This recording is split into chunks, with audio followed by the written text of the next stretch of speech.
So this week we are focusing on observation, and hopefully you've had a chance to conduct your own observation. And one thing to think about as we think about the idea of this data collection is that it really is just an idea of exploration of the world. It's the idea that everything is something interesting, no matter how mundane it can be. It's the idea of looking around and seeing what you see, seeing how things go together. Um, just being able to use everything you have to understand the world around you. And that is what I think all research can do, especially qualitative, which is why I love to be involved with it. So here we're talking about observation as a method, and we'll talk about why we want to do it in this part of my slides, and then move on into understanding other aspects of observation. So I asked you to complete your observation assignment before even going into these videos and my notes. And first think about considering where you went, and then what did you find easier or challenging about conducting an observation? In the past, my students have done observations in the library, in cafes, by sitting in a courtyard, by sitting on a place in the campus and just people watching, maybe going to a grocery store, lots of different places that you can find the most mundane things and people going around their mundane lives, but you can observe why and how they go about doing it. So observing and participating are integral to understanding the breadth and complexities of the human experience. Really, imagining what is going on is not the same as really taking a look at it. And a lot of things we do as researchers, as academics, or as planners is just done in our offices. But observing and really understanding, going out there and seeing what's going on, you really understand what people need, what people are accepting of, and how to best serve them or serve humanity. So observation. It's really how we get to know our world. It's from the very beginning of our lives. It's how we see the world. We use it as a way to understand culture, to understand the norms, to understand right from wrong in terms of the world around us, how we can get by, how others get by. Going into another culture, another part of the world, you might be able to observe and see how things might be different than what you're used to. And we'll talk about how observation can be as casual as what my son was doing here when he was little, just going into a cabinet and exploring, just observing what is there and what happens when you move things around, and what will his mommy and daddy do when he moves things around, and just having a great time observing the world around him. It can also be very systematic, like some research studies where it's actually gridded out, exactly what you're looking for, when you're looking for it, and how you define what you're looking for. Observation can be called naturalistic observation in social sciences because it really is the idea of going to where the people are, where the animals are, where people, places, and things happen in real life, so that you're out of a controlled setting to find out in the real world, how are things. It's used in the natural and social sciences like psychology, biology, anthropology, and public health.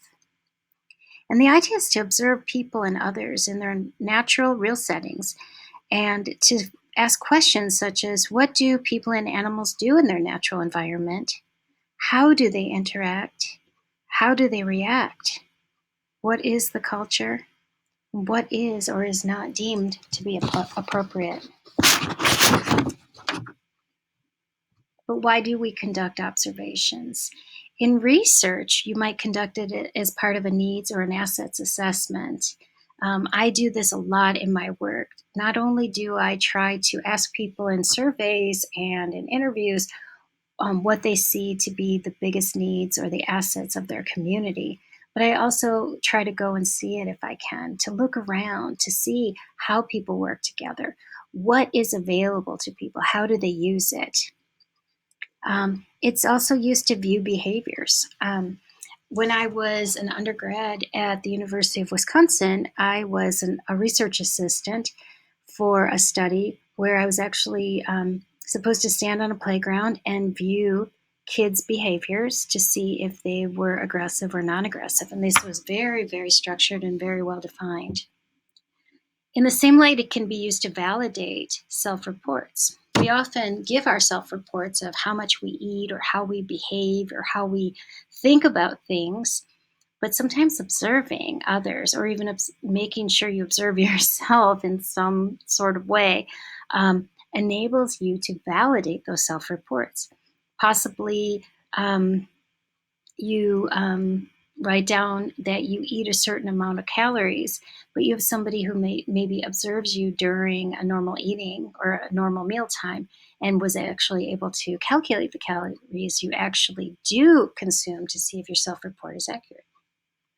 It enables us as researchers to make choices about the people, places, things, methods, modes, everything around conducting or planning research. Everything we do in terms of planning our research has ethical considerations for the people who will be involved in terms of whether they'll be able to be involved and have a voice or possibly whether they're not, in terms of when you do it, where you do it, how you do it. So being able to observe and see what is a typical non-intrusive way of conducting research enables us to make choices that will best benefit and be used by the community that you're trying to serve. And it can be used to evaluate research and intervention programs, such as pre-post designs, being able to see the needs and assessments, needs and assets at the beginning, build your programs, build your research, and then afterwards, go back and view again, observe again. How have things changed? You'll also get other types of information, but this is a way to evaluate research programs through observation. I'm going to end this very brief presentation by talking about the vehicles of self-reflection as that's what observation can be, vehicles for self-reflection.